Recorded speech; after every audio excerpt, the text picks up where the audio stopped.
What is a solitary witch? A solitary practitioner is an individual who chooses to practice their spiritual faith in the privacy of his or her home or other designated space, without the need to participate in a group such as that of a Wiccan coven, although it's not uncommon for solitaries to participate in some communal activities, e.g., Sabbats. Many solitary practitioners are Neo-Pagans who adhere to a diverse group of pagan religions that include various forms of Wicca, traditional Reconstructionism, and traditional British witchcraft, among others. About half of all pagans are self-ascribed solitary practitioners.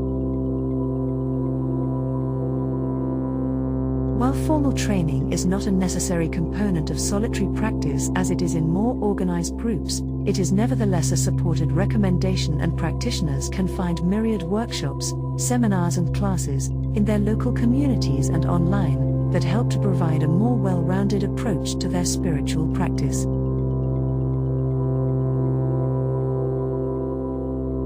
In most cases, books are the primary means of education of the solitary practitioner, along with CDs and instructional videos.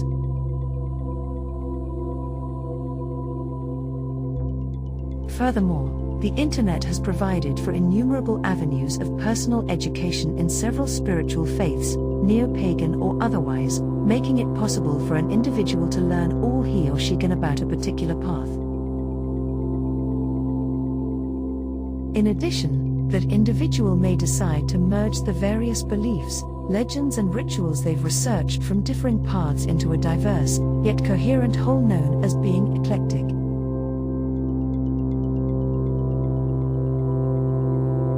Decisions for choosing solitary practice over community gatherings are as individual as the practitioners themselves, but a few common reasons are often cited. The reason most often given is that of fear, in that the practitioner is concerned he or she might be the subject of harassment or abuse, whether physically, emotionally and/or socially, should the individual publicly express his or her beliefs, especially when those beliefs are in direct contrast to those of their local community.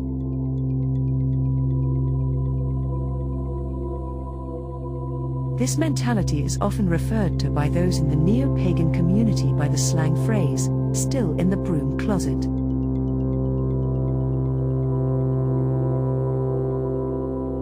However, another reason is mere personal preference. The individual simply feels more comfortable practicing alone, rather than with others, entering into sacred communion with his or her deities on a one-to-one basis in private.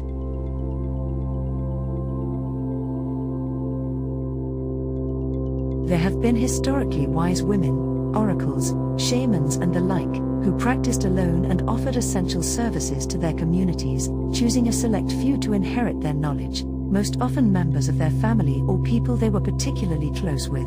The claim could be made that such exclusivity contributed to the targeting of witches, genuine or not, whose secret arts caused fear and suspicion in the minds of the general public and jealousy in medieval doctors, whose practices were ineffective.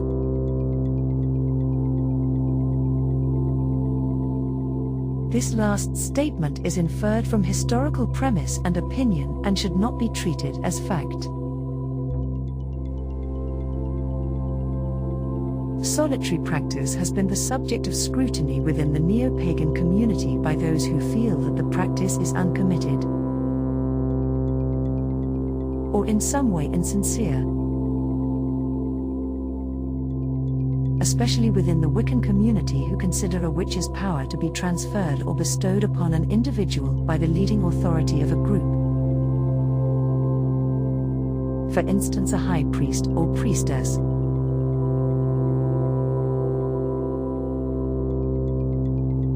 Regardless of public opinion, several proponents of solitary practice, such as Doreen Valiente and Raymond Buckland, have advocated and promoted the act of self-initiation, a process by which an individual professes in private, usually through a ritual of some kind,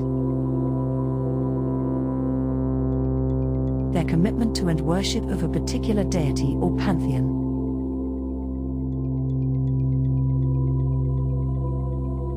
In this way, a practitioner may acquire in his or her own way a feeling of authenticity, with the added benefit of remaining exclusive,